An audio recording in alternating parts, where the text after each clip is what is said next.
Welcome to Throwback Thursday, where we bring you a homeopathy hangout episode from our archives in case you missed it first time round. Because this episode may be a couple years old by the time you hear it as a throwback, some of the special offers, links, or content may not be valid anymore, so please keep this in mind when listening. You're always welcome to reach out to us at info@eugeniekruger.com. Enjoy the episode. A one-of-a-kind homeopathic conference is coming up on September 20th until the 22nd. The theme of the conference is Returning to Our Roots, utilizing primary homeopathy sources to apply Hahnemann's methodology for consistently exceptional clinical outcomes. The venue is Sonoran University in Tempe, Arizona, and it's also available worldwide online. Sign up today at www.homeopathyusa.org/2024-collaborative-conference to receive a $50 early bird discount before the deadline of 27 August. Those attending will be able to immediately apply the tools and skills gained for greatly improved clinical outcomes. Keep an ear out for my interview with co-organizer Dr. Jamie Oskin in episode 309. See you there. Today, I have the privilege of thanking some more helpful homies who have made a monthly pledge to help keep this show going. So thank you with all my heart to Emma Galloway, Catherine Vierhuis, and Dave and Jasmine Tran for your monthly donation. You're awesome. And if you're listening and would also like to support the show, visit patreon.podbean.com/homeopathy hangout or check the show notes. Thanks.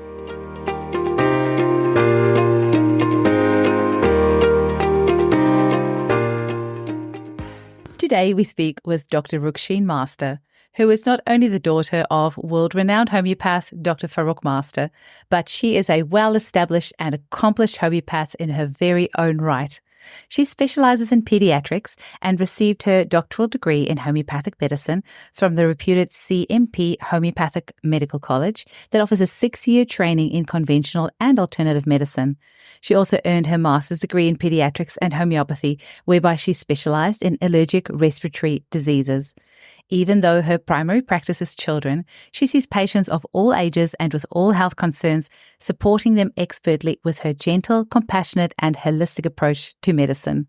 Her Ph.D. thesis was based on a clinical study on children with autism spectrum disorder, and she passionately utilizes the therapeutics of homeopathy to help these children. She has special interest in the treatment of allergic disorders like asthma and eczema, digestive orders, and autoimmune conditions. She also uses the tools of homeopathy to support those with mental health concerns, especially anxiety and depression, to untwine them from the web of drug dependence. I know you're going to love this episode. Enjoy.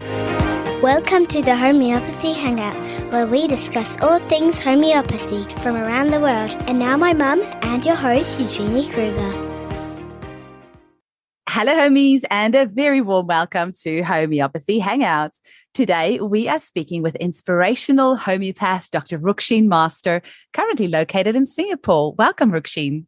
Hi, Eugenie. So nice to be on your podcast. Thank you for having me.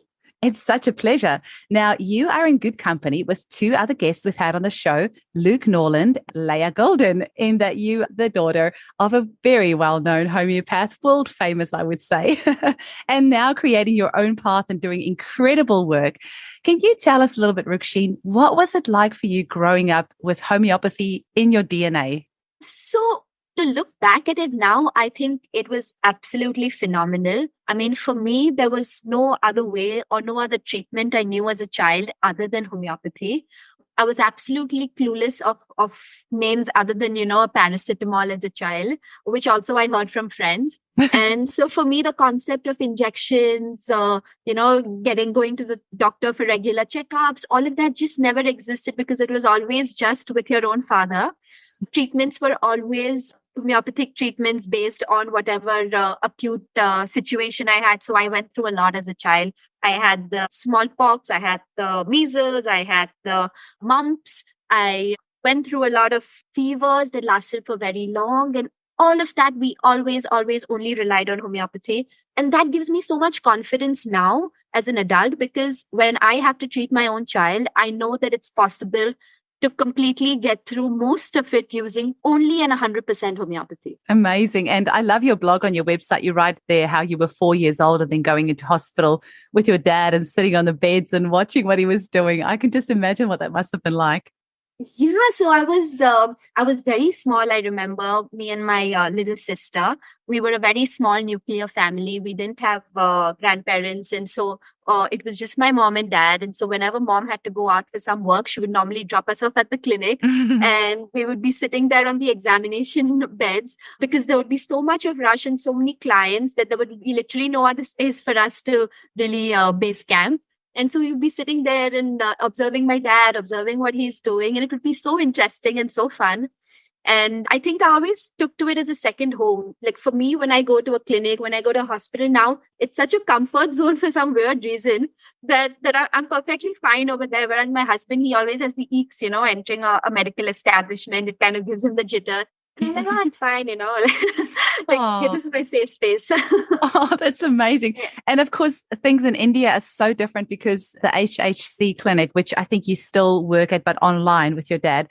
And you were saying that they can do, one practitioner can do up to 50 acutes a day and like 8 or 10 chronic cases. And, my mind boggles. How is that even possible? How is there enough hours in the day, like in the week, let alone the day, to see that many people? So again, you would be even more shocked to know that there are practitioners doing double or triple of those numbers.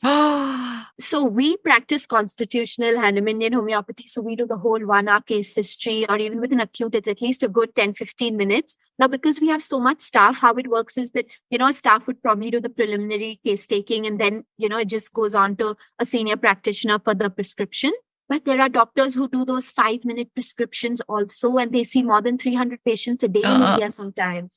And it is marvelous because the results are still marvelous. So it baffles me as to how the different kinds of homeopathy also produce such amazing results. Oh my gosh. Yeah, we have had lots of different types of homeopaths on. And interestingly, today, I'm also going to be interviewing Anna Vivak, who does more like, the vital homeopathy, is more sort of intuitive. And just before her, Jan Scholten, who obviously does the minerals. And, everyone's getting amazing results, but they all come from such a different angle. Now, you have a special interest in pediatrics and pregnancy. So tell me a little bit about that. When did you start becoming interested in that, and what do you enjoy about that side of homeopathy? So I feel like with me, my maternal instincts have always been the strongest, from being a mother to my younger sister, trying to, get into that aspect as much as possible. Babies always drew me towards them. And so I always decided that I want to do something with that space. So when it came the opportunity to actually do my master's in pediatrics with homeopathy, I just didn't want to do anything else. I knew that that was it for me, and this is where my interest lies. And I'm so happy I did it. I enjoy working with children. Sometimes it's not the easiest. Like 2 days back, I had a child who came into clinic, and I think we probably did 15 minutes of actual talking, and the rest 1.5 hours we just spent in trying to calm the child down. So he was so restless and hyper, running around. He bit me at one point. There were things being thrown around at some point. It was absolutely chaotic, but I still enjoy it so much because I feel like that's something where I want to contribute my knowledge to. I want to try to help these children. I want to try to work as much as I can with them, because I feel like a child that's kind of set straight in the beginning and, kind of is enveloped with natural remedies in their childhood phase really grows up to blossom as a much healthier adult, as compared to a lot of cases that I see who come after going from practitioner to practitioner, having heaps of files. Even in the clinic back in India, we used to see children, for example, with asthma. They used to come with such thick files, prescription after prescription. They're on bronchodilators, they're on steroid inhalers, sometimes oral steroids, and the child is still not better. Everyone's miserable because the child being sick affects the entire family. So I feel like when you know that homeopathy can really show you such astounding and surprising results, why not? You really want to prove that to everyone using that. Absolutely. And, I like how you're saying the kid was running around the rest of the time and then bit you. Any other practitioner of any other modality would be, really angry at that. But for homeopaths, we'd actually be glad because we're like, great, that's a wonderful symptom. I know exactly what remedy to give this child because he bit me in the consult. Exactly. And observation is so important, right? And the time that you spend with your clients, I feel like now practitioners are not giving that kind of time which clients really need, with especially in modern medicine specialties. And so I feel with us as homeopaths, we know that time is everything. We want to observe as much as we can, learn as much as we can when we're seeing that client. So yeah, so when I came home, there was another practitioner who had come home that evening, and she was like, "Oh my God, I could not have done that." And I was like, "Yeah, but I enjoyed it." I was so happy to have him there, and it was just a joy. Yeah. You have a beautiful saying on your website. It is easier to build up a child than to repair an adult. And I couldn't agree with you more. And with that in mind, how do you feel we can use homeopathy to really ensure that we raise strong, healthy children? Okay. So I think it all starts all the way from pregnancy, from the time a mother really conceives the child, as to what determines the health of the child. And now we have enough clinical and research evidence to be able to show us how important that actually is. Everything that a mother eats from the time that she's pregnant, her mineral levels, her supplement levels, her exercise levels, the overall health status of the mother and the father as well, because that definitely affects the genetic structure of the child. And so all of that falls into consideration when first determining how healthy that child is going to be. Through pregnancy, of course, luckily, I mean, I always say luckily that mothers can't really take a lot of Western medicines because most of them are prohibited. And I'm really glad for that, because that gives us an even better opportunity, because then they actually seek out homeopaths at that point of time. And it's a good opportunity to actually educate them as to why it's so important then to use these natural remedies as much as they can through pregnancy, through labor, delivery, postpartum, and then even for their infant care symptoms. So I think education is the key for that. I really love talking to mothers about why that's so important, why the immune system forms the very crux of everything. So there have been a lot of, COVID's actually brought out a lot of the whole immune system importance into everyone's eyes. And so I really like to always discuss about the difference between germ theory and terrain theory. Germ theory is something which everyone really has put their faith in, thinking that, it's the germs, it's the pathogens, it's all of that that's making us sick.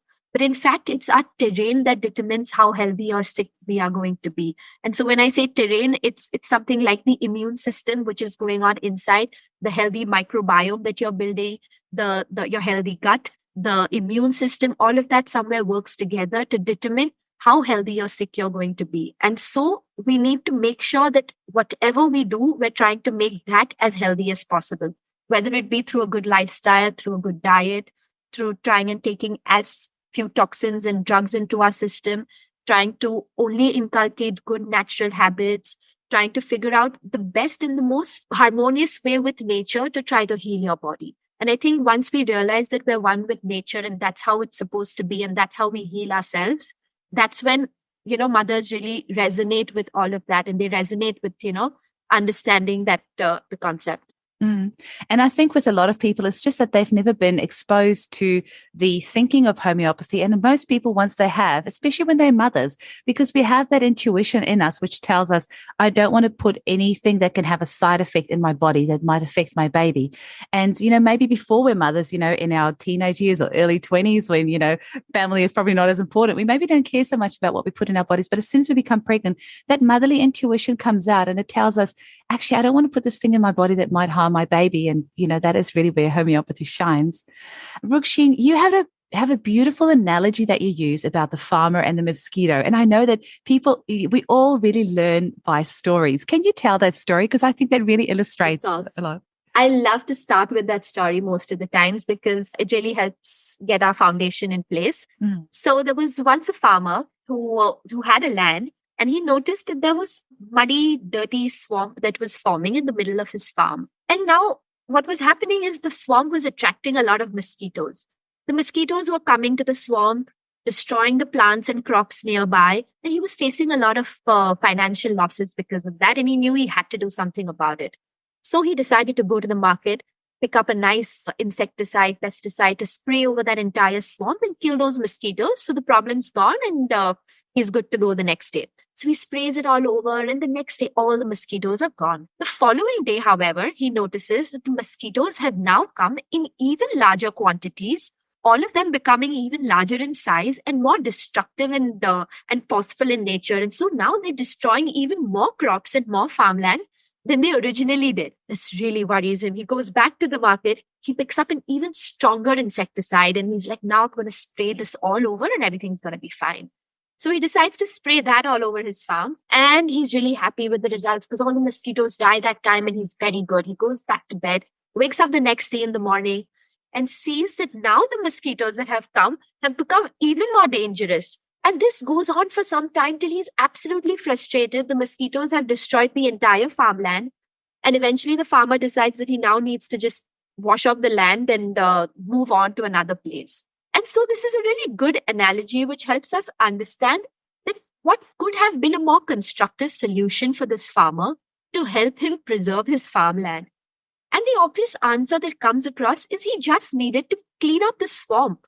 That was the only action that was necessary. He just needed to clean up that area, make sure it's pristine, start growing some crops there, and everything would have been fine. The mosquitoes wouldn't have been attracted in the first place. The whole nature of our being, and I think it's a lot to do with how we're kind of being educated now, even as doctors, is the whole approach is very treatment oriented, then very, preventative oriented. So our whole base is let's give medicines. Let's give medicines for this. Let's treat that. Let's cut off that. Let's surgically remove this, things like that. Whereas the whole concept should be as to how to clean up that entire area, which we can do by restoring our entire immune system to then reach a point where you don't attract those pathogens anymore. You don't attract the disease-causing agents anymore. And so it really kind of helps you think and helps you realize that, this is the obvious solution to our health. It's interesting because I think everyone can identify with that story. We've all had weeds in our garden that it's so easy just to get the insecticide out. We can all relate to that. And then if we hold that image in our mind and we bring it back to our own health, we can suddenly see the similarities there and how, the long-term effects that has on our health. So I love that story of yours.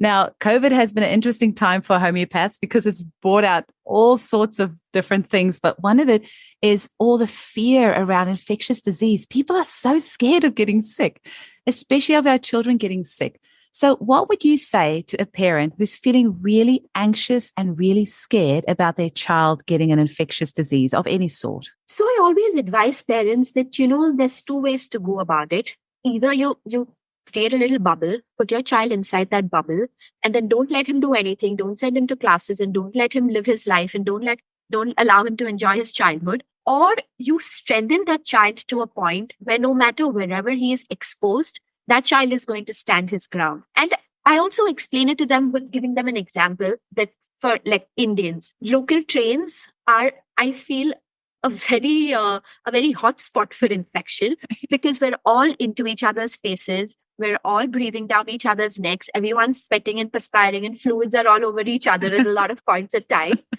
And that's how we've grown up. So when I went to Homeopathic College, it was about a 45-minute train ride one way and 45 minutes the other way. I would most often than not get a lot of rush. So because it's morning peak hours and evening peak hours. And so you're standing over there squashed in between 5 people. The only thing that is going to protect you is going to be how strong you are and your immune system is. Tuberculosis, for example, one of the most lethal bacterial infections that exists is super prevalent in India. But everyone's not getting it. Even though those people are still roaming around, tuberculosis patients in India do not wear masks. So the droplet infections, which is the main source of contamination, is going around everywhere.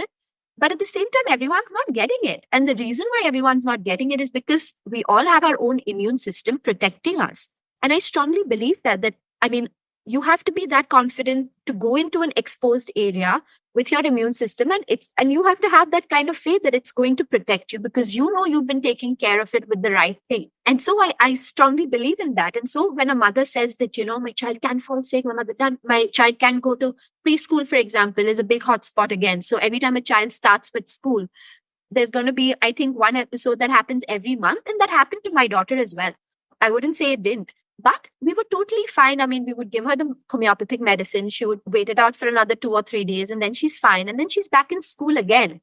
At least I feel at that point, when you provide the child with this alternative care, you teach the body with every single episode how to produce the necessary cells required So that when you get affected the next time, the body is very well prepared. That's how you build immunity. It's a step-by-step process. You're not born with all the antibodies that you require. With every infection, you build on that. The minute a parent decides that I don't want my child to build on that. I want my child, the minute the fever comes, I want the paracetamol, I want the fever down, I want the infection out, I want to do the antibiotics. The body is not learning. And so what happens is that the next time the pathogen comes, it's like the mosquito. It's a bigger one. It's a more deadlier one. Then you don't get the regular colds, then you land up with, let's say, a pneumonitis, or then you land up with, severe conditions which require more severe treatment. So when you let your child's immune system really blossom, I think by letting it play it out, let that fever come, let that episode come, let the viral diarrhea happen, no problem. We're perfectly fine with that as long as okay, we need to hydrate. We need to make sure the temperature remains under so-and-so level. We need to make sure that the medicines are going in. There's vitamin C happening, things like that. As long as you know your protocol, I think you're good to go, because that's how the child will then blossom into having such a lovely immune system that no matter what happens, he can then stand resilient. That's pretty incredible too, because I've definitely seen it when my kids have had fevers. They can often have developmental leaps afterwards. So, and you can see pictures online sometimes of a picture a child drew before a fever. And then after the fever's broken, you see them draw again, and suddenly, they can draw really beautifully, or there's changes in handwriting, like improvements in handwriting. So what would you define as a healthy immune system? So do you want your child to be sick all the time and catch everything that's around, or do you want them to never be sick? Or I feel like these days, everything is so artificial. We don't actually even know what true health is anymore. So what do you feel true health looks like in a child and an adult? But I guess we're talking more about pediatrics today. So what does a strong child's immune system look like? I think it's important for every child to fall sick. So I don't think a child becomes less healthy when they fall sick. I feel that's perfectly fine. What determines the health in that situation would be their response to the sickness.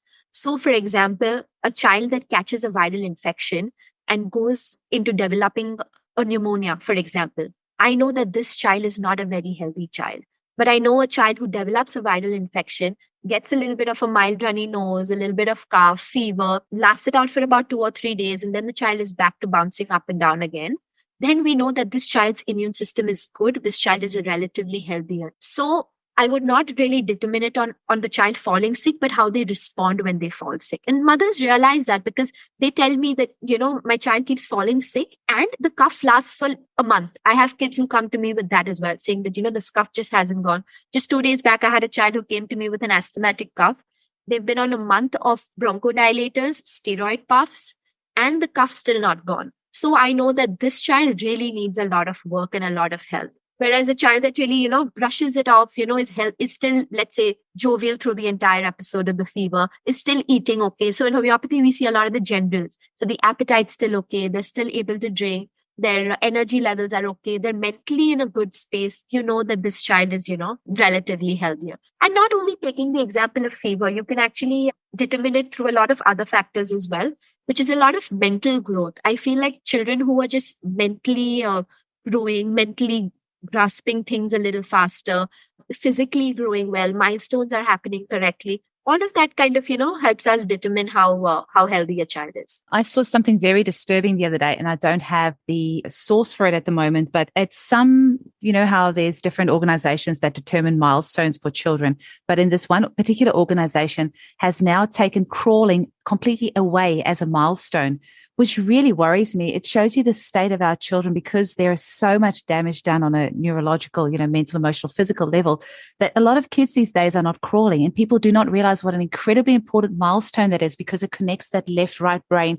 And because the health of our children is so chronically sick these days, and, so shocking that kids are not crawling. And now this is considered the new normal. So crawling is just completely taken off as a milestone. That's just so mainstream way of thinking, okay, kids are not crawling anymore. Okay, instead of finding out why are they not crawling anymore, let's just remove that from the milestones. Yeah, exactly. No, I get that. I mean, I feel like the children that our parents had, the children that we had, and now the kids that our kids will have, they're all going to be tremendously different. We see that with a lot of the way the milestones develop as well, of course, but a lot of health factors as well, right? For example, when you look back about just 50 years, and you see children actually developing severe chronic diseases was so much lower. We're almost at about a 300% increase in just one generation.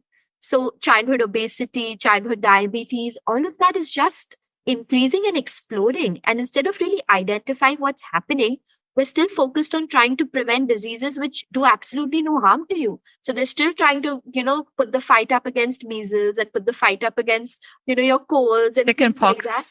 Exactly. When you know that all of that provides you a good lifelong immunity, prevents you from getting various diseases in adulthood, and all of these are proven facts. And we're still fighting against that. We're not really trying to find out what is causing our children to be so gravely sick, where they're already dependent on medications from such a young age. I actually saw something interesting on your website. I think it said something along the lines of more people are dying of infectious diseases now than in the 1970s or something along those lines. I thought it was a study that you quoted, which I thought was very interesting. Yeah. Yeah. Rukshin, can you share some cases from your clinic with us? I know that's one of the things our listeners always, when they email me, they always say they enjoy hearing about the cases. Of course. I would love to share some cases. So since we're talking a little bit more on the allergy front, I would just like to discuss a few cases on those lines. So Singapore, unfortunately, sees unexpected number of eczema cases. So the atopic dermatitis cases that we see out here. So the statistics say that almost 1 in every 5 children in Singapore has eczema at this point of time. Statistics then go on to say that almost 50% of those cases will go on to have lifelong eczema. So you can imagine how severe the condition is here. Unfortunately, everyone rushes to the skin centers, everyone rushes to the dermatologist. The first and only thing that they want to start the child on is steroids, because they know that that's the only thing that's really going to kind of, put it down the quickest. And so most of these children are all dependent on steroids when they come to you.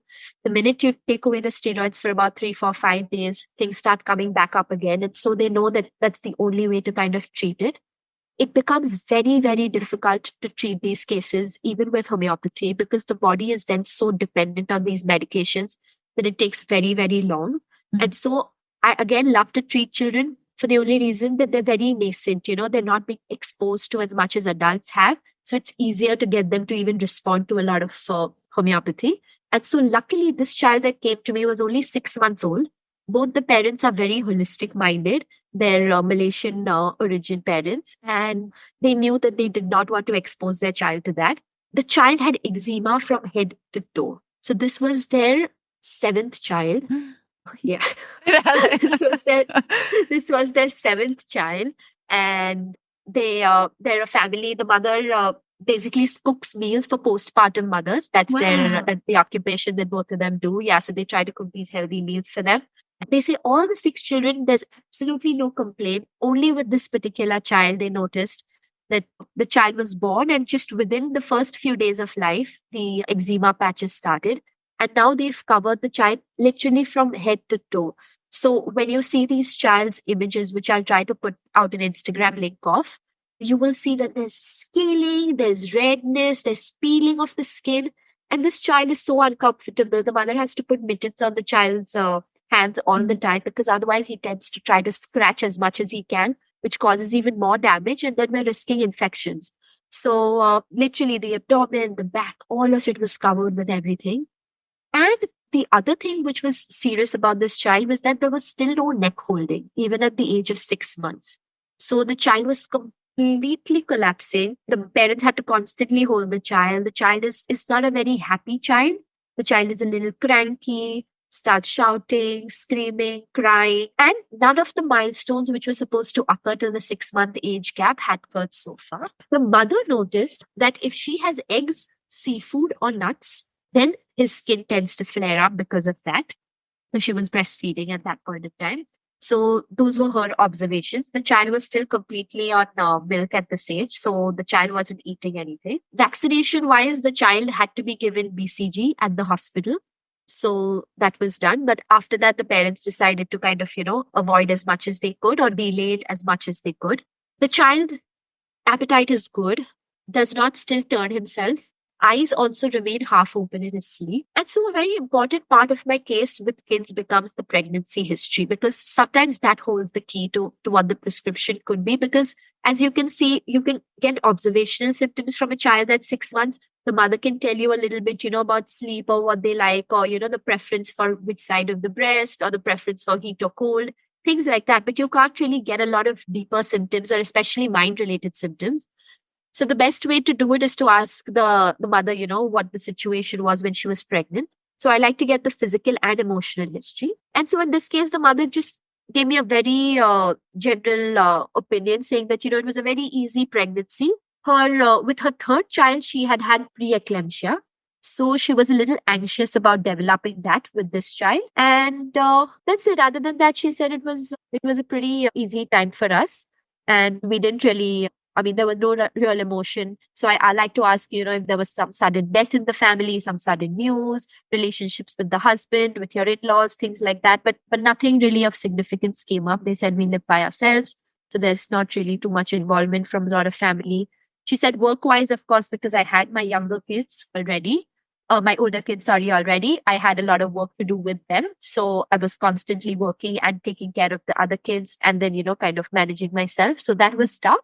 But other than that, nothing else as such. Now, the mother has a history of asthma, which you will normally see with the parents, that some of them will have an allergic tendency of either a gut allergy or a respiratory allergy or a skin allergy. And so this child, to me, through the entire case taking, appeared like a very calm child. The child was absolutely, I could see that this child can be in so much more distress. But to me, the child appeared relatively in a little bit of a Zen mode, because I feel like the body lacked energy to even show a response. Because, as I said, the milestones weren't done yet. So this child was definitely on the weaker side of things. So I don't know if you've already guessed the remedy, but Serenus? they were just... No, I'll tell you. So normally I repertorize my cases. Yeah. So these were the rubrics if they're interest to any of the practitioners. The development of children arrested in the mind chapter.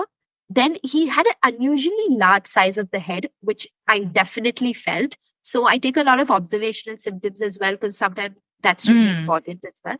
So head large size, eyes open during sleep, neck weakness because of the head holding. That's the rubric I found the closest. Eczema in children, in infants, and eczema desquamatic, because as I said, there was a lot of desquamation happening, a lot of peeling, a lot of white flakes you could see all through the skin. Then in generals, I took allergic constitution. I took emaciation, children in, infants in. Food and drinks, eggs aggravate, because the mother specifically stressed on the eggs part of it. And I took generals, weakness, muscular, children in, infants. And so the remedy that strikingly came up was calcarea calm. Okay. Because you see that with, the big size children, the development arrested, the egg allergy, and of course, eczema gets covered a lot. And placid. Yes. So I decided to start the child off on just a LM scale, because normally with allergies and with people who tend to be on the more sensitive side, instead of the C potencies, I like to do the LM potencies. And so I started with just a LM1. I asked the parents to repeat it twice a day.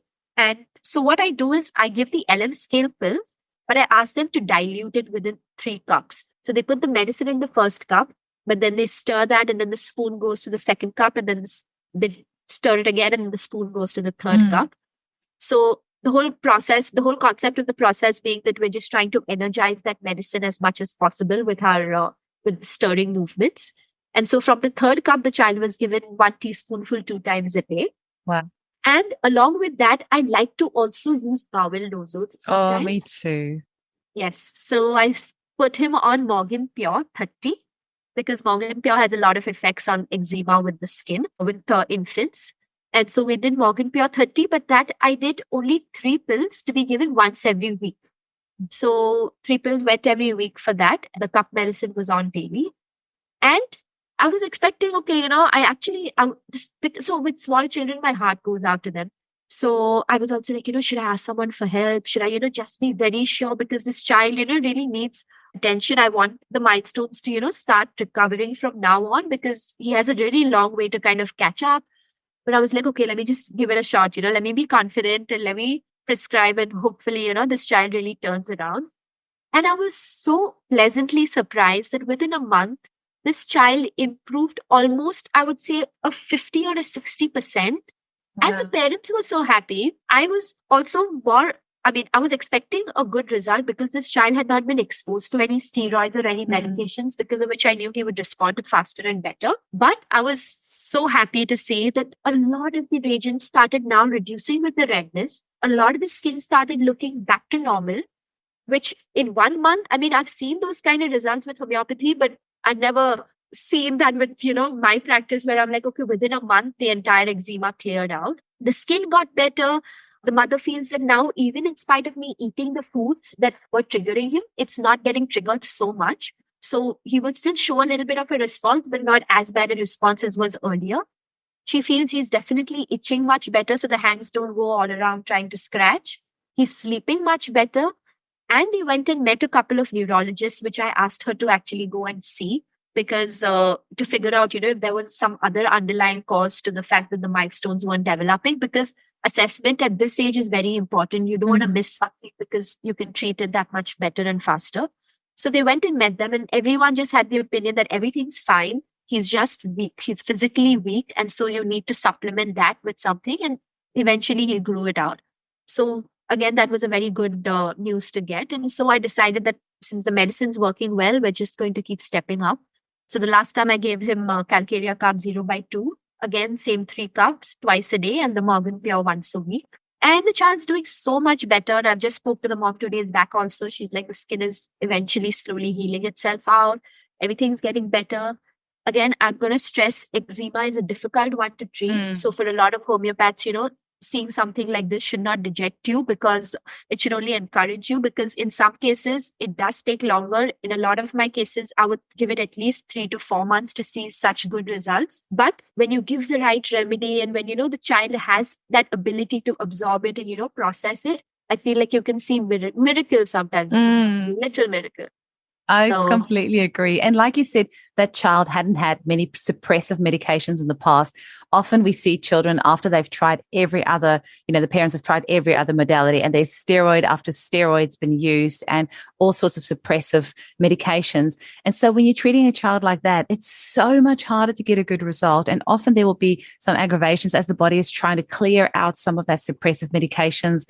So that boggles my mind. And, we have mentioned the allium potencies, I think maybe once on the podcast, but I think most of our listeners know the C potencies. So the allium or the Q potencies as 1 drop mother tincture to 49,999 drops of water and alcohol. And what Rukshin is saying is, she would put get the clients to put some drops of that into a glass, stir it, take 1 teaspoon of that, put in another glass, stir it, take 1 teaspoon of that, put in a third glass. And you're taking 1 teaspoon of that as the last one. So believe me, even as homeopaths, I think as we're doing this, we're like, oh my God, how can this work? But then we see the results, and it clearly does. So it really is mind-blowing. Exactly. So now I only use liquid potencies or these water cup medicines. I never ever give them the pills directly unless it's a once a week affair. And then, just to save them the trouble, I'd be like, okay, take it directly.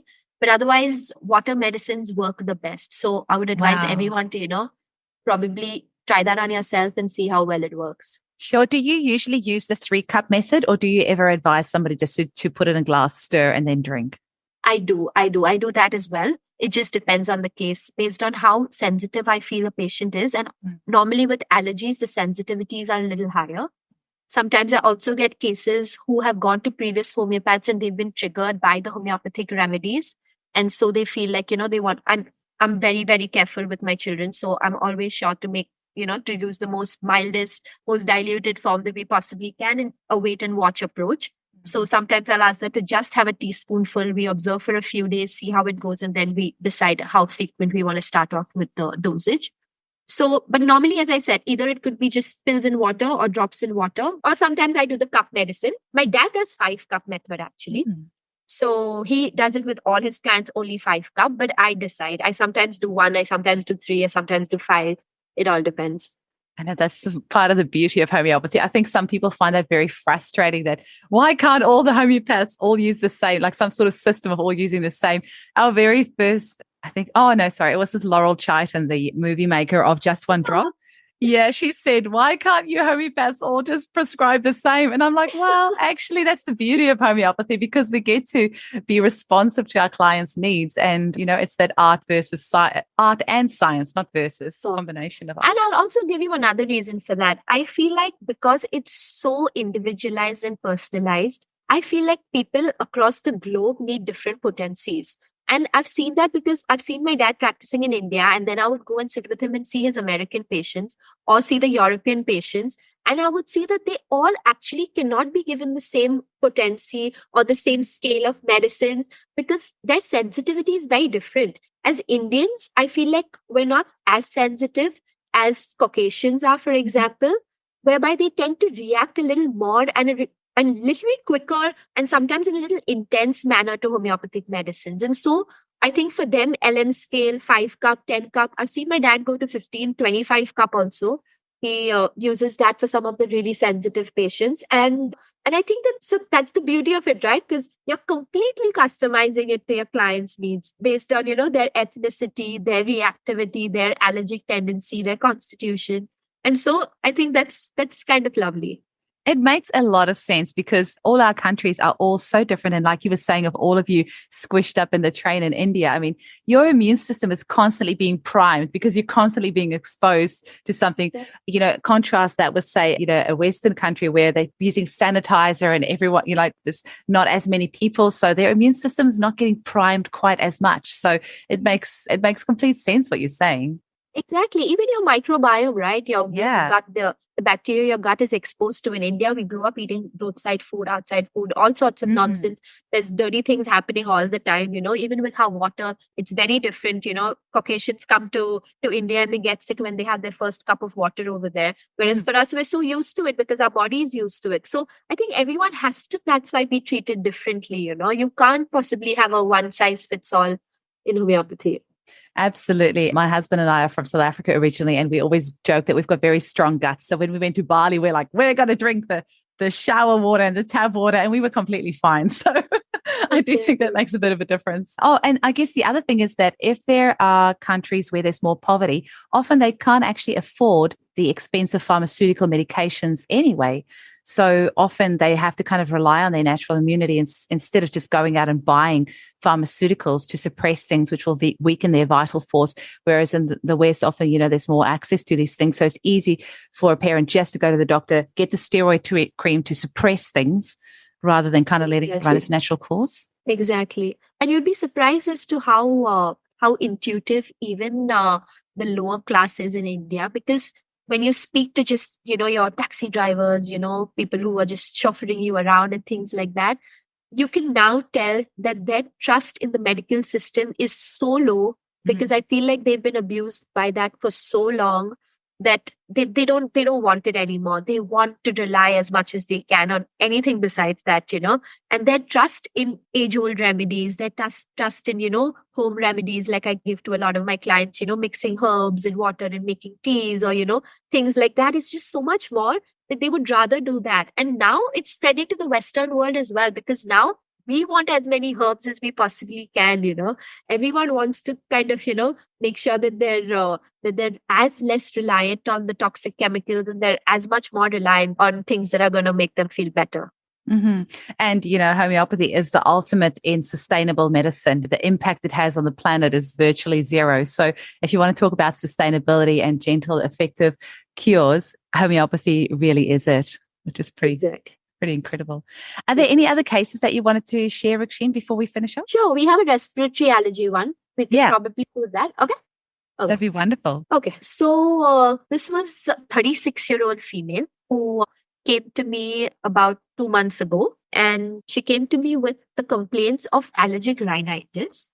And she said, this is something I have had since I can't even remember how old I was. So I have always had runny noses, a lot of redness on the skin, a lot of allergies, which I used to keep falling sick with. So because of that, a lot of antihistamines have gone into the system. And she's like, miraculously, when I was a teenager, everything disappeared. I suddenly didn't have a single allergic symptom in my body. So she doesn't know what caused it, but she was very happy at that time. And she moved along, got married, shifted from India, came to live in Singapore. And now suddenly, since the last 2 years, when she got pregnant with her second child, she started feeling like the allergies are all coming back.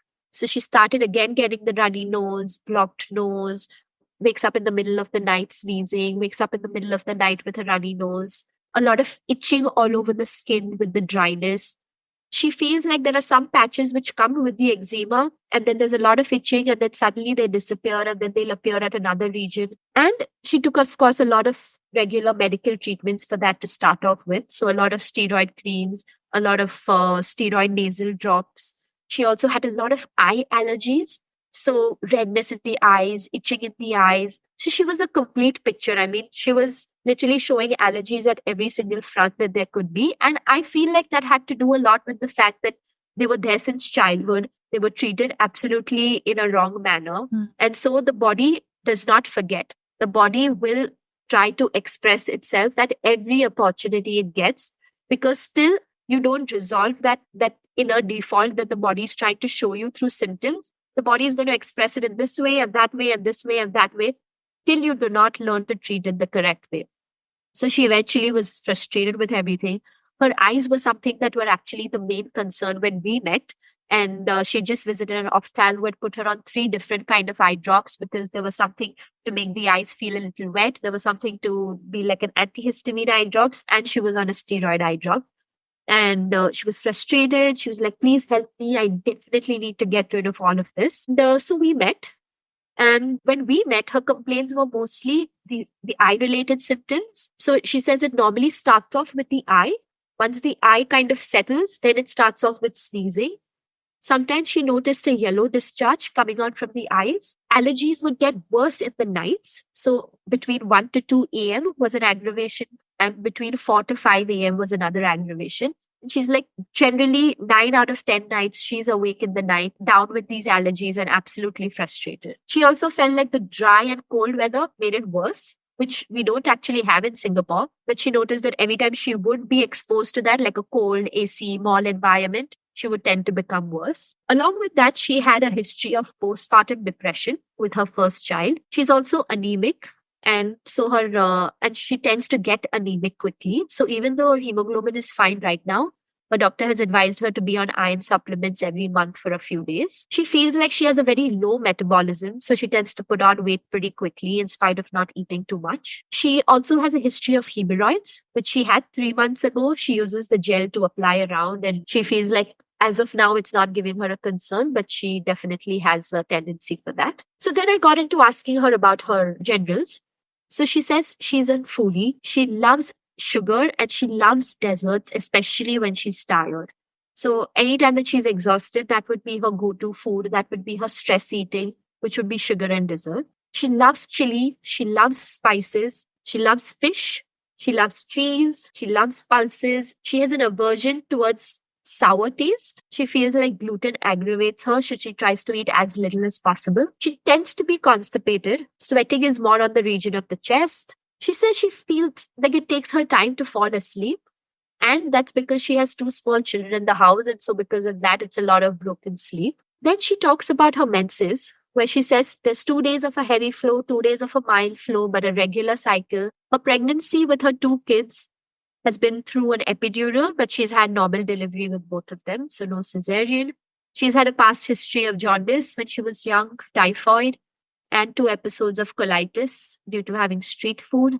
And she has a family history of allergies and a family history of eczema. So then I start asking her about her personality, her life situation at this point of time. And so she discusses about her past life, which is back in India, when she used to actually be a model. She was a very famous model at that time. She did it for some time. She got some success. She was happy about it, but then she found her life partner and decided to move away. Her main issues emotionally were with her mother. And her mother is someone who she feels has been a key factor in, causing her a lot of disturbances.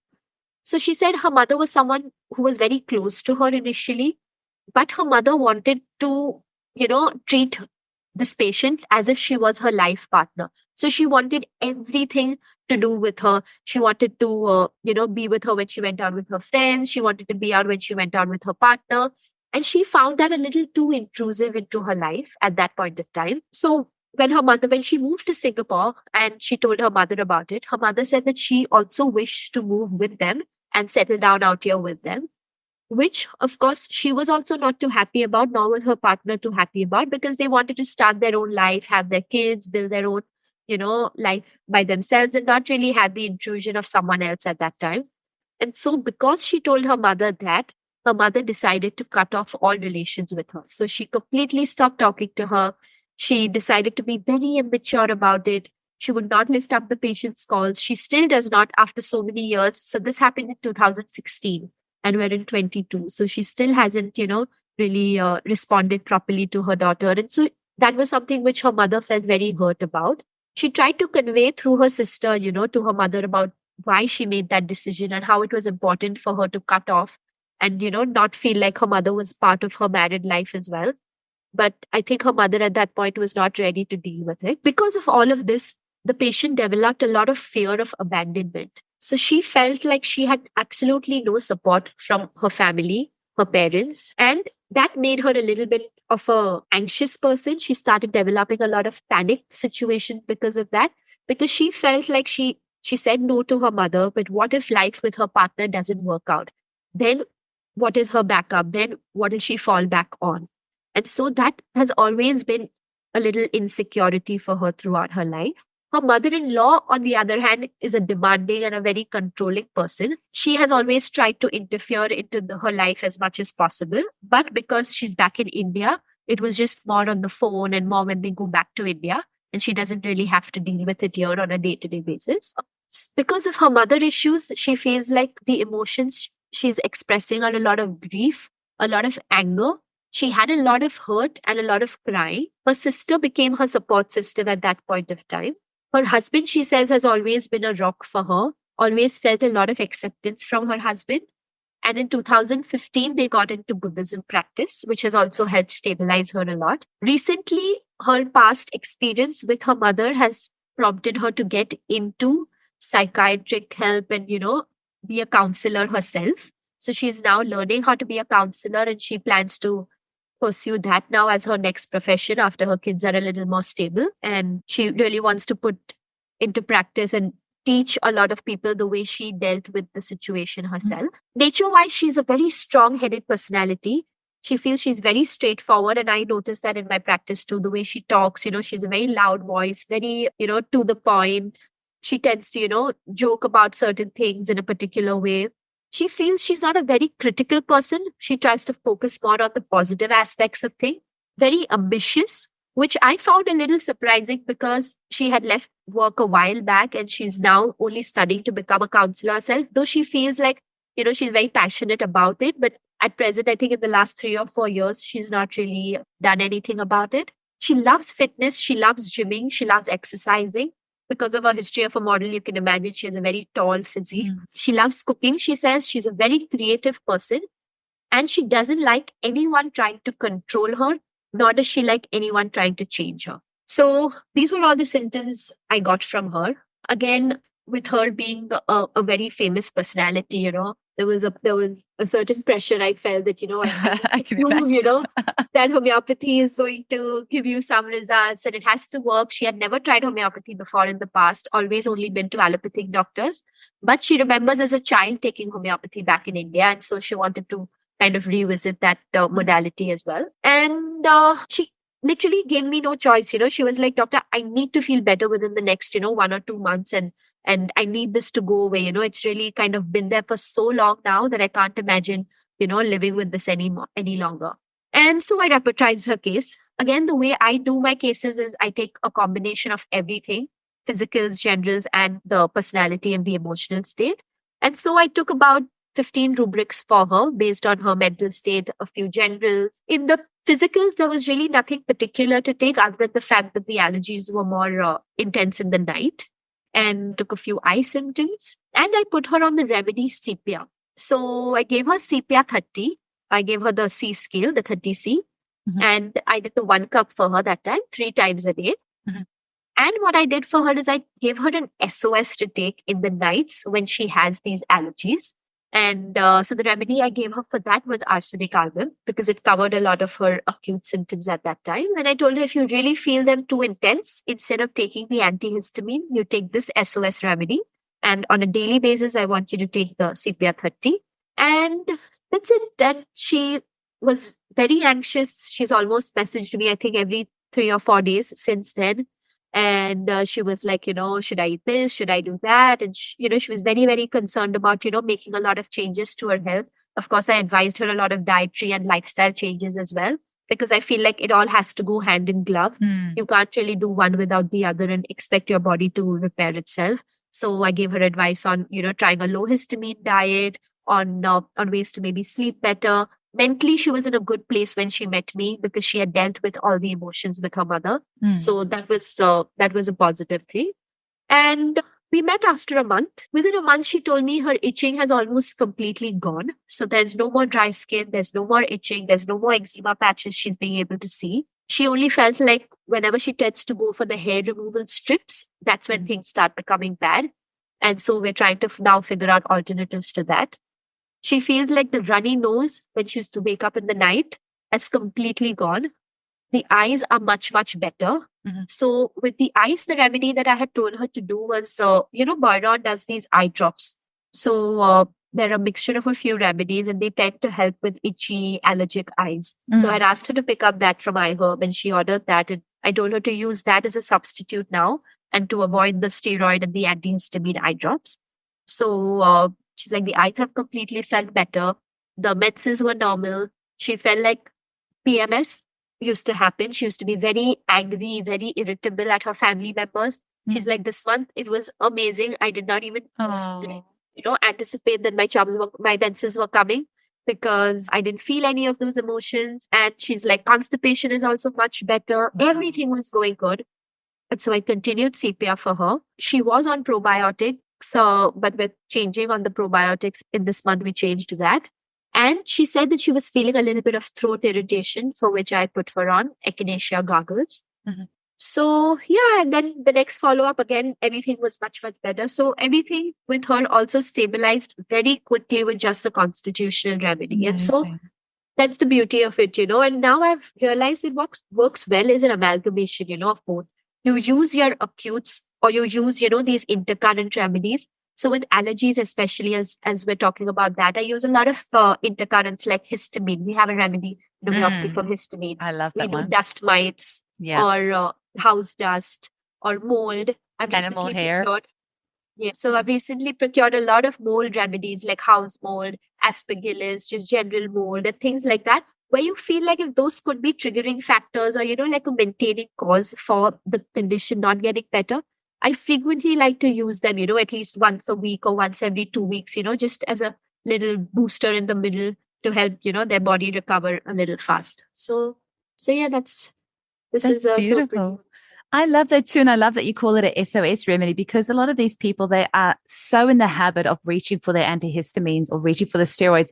It's that habit. So with homeopathy, because we sometimes just give them one remedy and that's it, or one a day, it's a little bit too weird for them almost. So it's too much of a jump. So if you have that SOS remedy that at least can kind of replace that as a crutch initially, to just help them get through that until their vital force is a little bit stronger and they become a bit more confident with the medicine. So I love that you call it a SOS remedy. I'm going to steal that from you. And I use them all the time because, even for example, when you have cases of migraine, it's not like the migraines stop on day one, after the homeopathy. They still do come. Maybe the intensity is better and the frequency is more, spread out, but they still do come. And so I would rather you take my SOS than you go for the Panadol, than you go for any of, the neurological remedies. So yeah, it's always important to, give them the supply so then they know and they're confident with what they're doing with you. And so, the dependence on everything else becomes that much lesser. And with kids especially, you need to do that. Otherwise, parents are so anxious, mothers are so anxious that they will run to the doctor. They run to emergencies for the smallest of things. Until you don't give them that confidence, they will still, be doubting it at the back of their mind. And so that's a very good tip to actually, when you're working with kids, to provide moms with as much information and, things as possible. The biggest compliment / driving force / fire under me that anybody can ever tell me is that when a mum says to me, you have given me so much, you've given me my confidence back. Oh, actually, if they say, you have empowered me to treat my family myself, I don't feel I have to run to the doctor for everything. That is the best thing anyone can ever tell me, is if you can empower a mother to be able to care for her family the way that we have for eons, since human race began, is we have always looked after our family. And I feel like that's been taken out of we've given that power up, let's be honest. And when a mum can say, I've got that power back, oh man, that's amazing. No, it's beautiful. It's beautiful. And a family that once does homeopathy, I feel, and when you can just do that little bit for that family, they'll always grow up, to entrust it and to, kind of have it as a part of their day-to-day through their life. And absolutely. So Rukshin, how can our listeners get hold of you? So I think the best way to do it is my email. So I'll be sharing my details with you. I'm also on Instagram, as the title is @theimmunitydoctor. So they can follow me there. I'm not the best with posting, but I try to be as regular as I can with given all the other work that's around it. You're going to have to post those eczema pictures that you were talking about earlier. Yes, I will do that in a day or two for sure. And I'll send you the link for that. Yeah. Thank you so much, Rukshin, and I'll put your details in the show notes. And I really appreciate your time, and thank you for your incredible passion. It's just been so wonderful chatting with you today. No, it's my pleasure. I'm so happy. And I'm interviewing your dad on the 1st of April. So if you have any insider information, let me know. If you want me to, if anything I can tease him with, let me know. Okay, I'll do that. I saw he booked for the 1st of April. I was like, thank you very much. I hope it's not an April Fool's joke, because I really do want to talk with you. He's not the April Fool kind. Thank you so much, Rukshin. Have an amazing day. You too. Bye. Take care. Bye.